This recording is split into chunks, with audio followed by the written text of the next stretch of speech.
एक समय की बात है। एक गांव में मोहन नाम का एक नौजवान रहता था। मोहन का शरीर गठीला और बहुत सुंदर था। मोहन रोज सुबह शहर में काम करने जाता और फिर शाम को अपने गांव लौट आता। गांव और शहर के बीच में एक जंगल पड़ता था। उस जंगल में एक चुड़ैल रहती थी। वो रोज मोहन को जंगल से आते जाते देखती थी। फिर कुछ समय बाद मोहन की शादी राधा नाम की एक बहुत ही सुंदर लड़की से हो जाती है। एक दिन मोहन अपनी पत्नी राधा से कहता है, राधा, मैंने तुमसे कितनी बार कहा है कि तुम मेरे लिए सुबह सुबह खाना बना दिया करो। मैं रोज काम पर देरी से पहुंचता हूँ।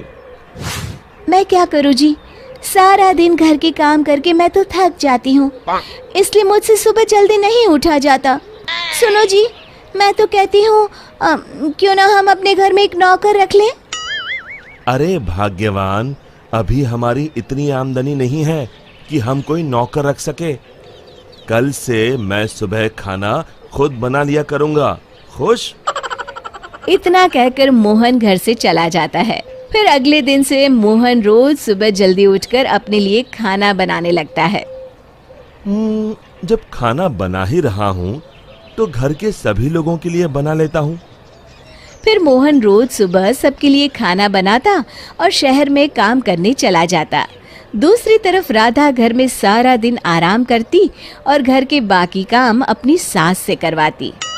हे भगवान, ये बुढ़ापे में तू मुझसे किस जन्म का बदला ले रहा है, जो ऐसी बहू को मेरे पल्ले बांध दिया है।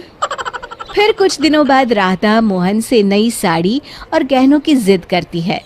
मोहन उसे समझाने की कोशिश करता है कि वो अभी ये सब खरीदने में असमर्थ है, लेकिन राधा नहीं मानती और राधा के रोज रोज के नखरों से तंग आकर मोहन गुस्से में घर से निकल जाता है। कब वो जंगल में पहुंच जाता है उसे भी पता नहीं चलता। तभी एक चुड़ैल की नजर मोहन पर पड़ती है। अरे, मैं तो घर से बहुत दूर आ गया हूँ। ओहो, रात भी बहुत हो गई। घर में सब परेशान हो रहे होंगे। फिर मोहन वापस अपने घर की ओर चल पड़ता है। चुड़ैल भी मोहन का पीछा करते करते उसके घर तक पहुंच जाती है।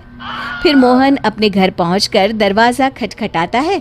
तभी उसकी राधा दरवाजा खोलती है। उसके चेहरे की मुस्कान देख मोहन को थोड़ी हैरानी होती है। फिर राधा कहती है, मुझे माफ कर दीजिए जी, मुझसे गलती हो गई।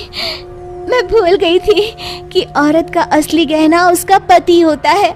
आगे से मैं आपको कभी नाराज नहीं करूंगी। राधा को अपनी गलती का एहसास हो गया है। ये देखकर मोहन उसे माफ कर देता है। फिर अगले दिन से राधा रोज सवेरे उठकर मोहन के लिए खाना पकाती, घर के सारे काम करती, साथ ही साथ अपनी सास ससुर की खूब सेवा करती। अपनी पत्नी में आए इस परिवर्तन को देख मोहन की खुशी का ठिकाना नहीं रहता। एक दिन राधा की सास राधा से कहती है, बहू, आज मैंने घर में हवन रखा है। बाबा जी किसी भी वक्त आते होंगे तो सब तैयारी करके रख दे। जी माँ जी। फिर थोड़ी देर बाद बाबा जी अपने चेले के साथ उनके घर पर आते हैं। अलख निरंजन, आइए आइए बाबा जी, मैं आपका ही इंतजार कर रही थी। फिर बाबा जी हवन की तैयारी शुरू करते हैं और मोहन और राधा को हवन में बैठने के लिए कहते हैं। मोहन तो वहां आकर बैठ जाता है, लेकिन राधा वहां आने से मना कर देती है। तब मोहन राधा से कहता है, अरे भाग्यवान, अचानक तुम्हें क्या हो गया? तभी बाबा जी को राधा पर कुछ संदेह होता है। अलख निरंजन, माँ जी, तुम्हारे बहू के हाव भाव देखकर मैं पहले ही समझ गया था कि इसके अंदर किसी चुड़ैल का वास है। बाबा जी क्रोधित होकर कहते हैं, सच सच बता, कौन है तू, वरना अभी तुझे जलाकर भस्म कर दूंगा। फिर बाबा जी जोर जोर से मंत्र पढ़ना शुरू कर देते हैं। ओम चामुंडाय विच्चाय नमः, ओम चामुंडाय विच्चाय नमः।